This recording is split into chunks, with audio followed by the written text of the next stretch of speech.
All right, ready for a deep dive into something pretty cool. We're talking offshore aquaculture. Aquaculture, yeah. And, you know, our listeners are savvy. They get the problems with traditional fish farming, right? Right, yeah. But we're not talking about, like, hugging the coastline anymore. We're going deep sea. Exactly, exactly. It's like, picture this. Everyone wants seafood.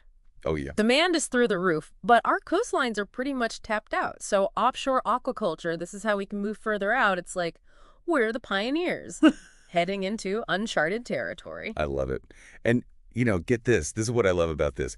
Our source material, it's a deep dive itself, reveals that we're taking cues from, wait for it, oil platforms. Who'd have thought? Oil platforms. It's really, when you think about it, it's brilliant because oil platforms are built for some of the toughest conditions out there at sea. So adapting that engineering for raising fish, Yeah. it's smart, it's sustainable, it's Totally. thinking in action. And it's not even a new idea. Right. Back in 2002, the European Parliament, they hinted at this. This is what they said, and I quote here.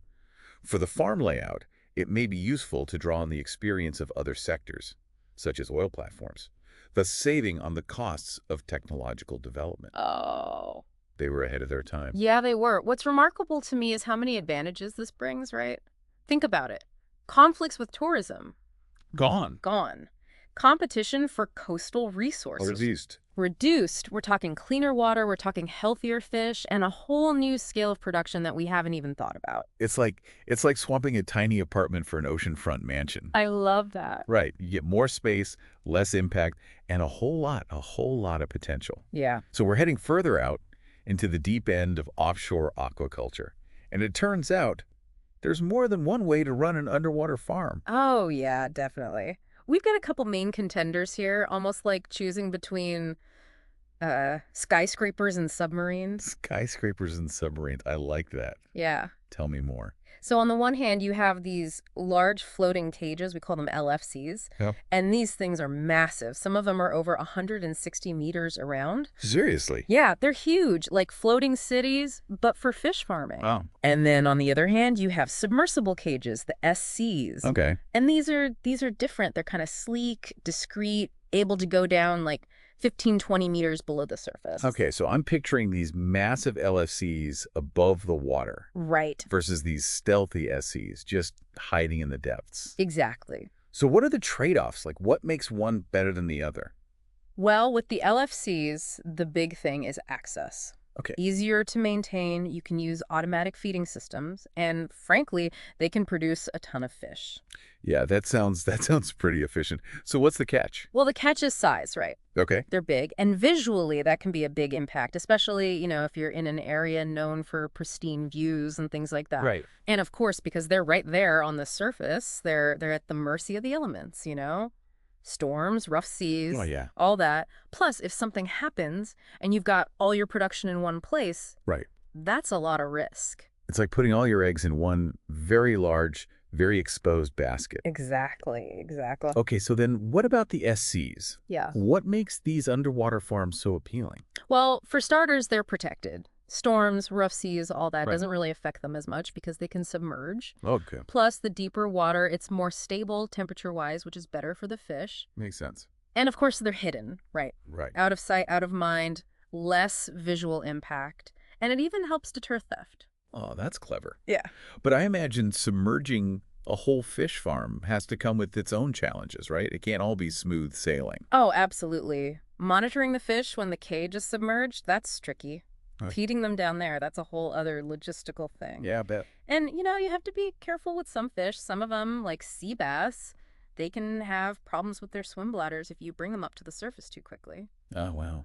It's like a delicate dance. It is. So both approaches have their pluses and minuses. Yeah. Is there a clear winner in this, I guess you could call it an aquatic showdown? That's the million-dollar question, isn't it? It really depends. Every situation is different. But here's a key insight. Whether we're talking LFCs or SCs, smaller cages can be a real advantage, especially when it comes to harvesting. Oh, okay. I see. Smaller batches are more manageable. Exactly. Kind of like the difference between, tending a backyard garden versus harvesting this massive field of crops. Exactly. Think about sea bream and sea bass farming.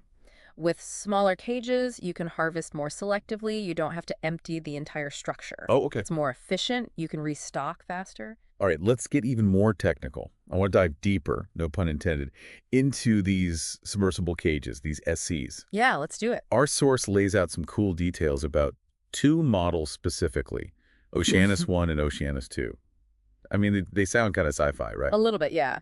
But it all comes down to buoyancy control. Okay. Think of it like a high-tech submarine, but purpose-built for raising fish. I like it. Okay, so walk me through this. How do they actually submerge these things? So it's all about ballast systems, right? Yeah. And air pressure. So imagine like chambers or tubes built into the structure of the cage itself. Okay. To submerge, you flood those chambers, makes the cage heavier than the water around it, and down it goes. Clever. To resurface, you pump air in, forces the water out, increases buoyancy, and up it comes. So it's like this dance they do, sinking and floating. Exactly. What makes these two different? The Oceanus 1, the Oceanus 2? Good question. So Oceanus 1, they use a big ballast tube. It's underneath the net. Okay. And here's the kicker. Adjustable buoyancy chambers right inside the walkway pipe. Really? Yeah, it's wild. It's like you're giving the fish cage a weight belt and inflatable armbands. Okay, that's an image. What about number 2? So Oceanus 2 takes a different approach. Instead of having that separate ballast tube, they have what they call a compensation chamber. It's below the net. A compensation chamber. That sounds familiar. Why do I know that? Think deep sea divers. Oh.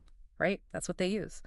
So that chamber, it controls the depth, adjusting air and water levels. And instead of those adjustable pipes we talked about, Oceanus 2 uses pipes with fixed buoyancy. So they're always full of air. Wow, that's impressive. But with all this tech, are SCs actually a viable solution for sustainable seafood? Or are we just, is this just a cool concept? It's early days, right, Yeah. for SC technology.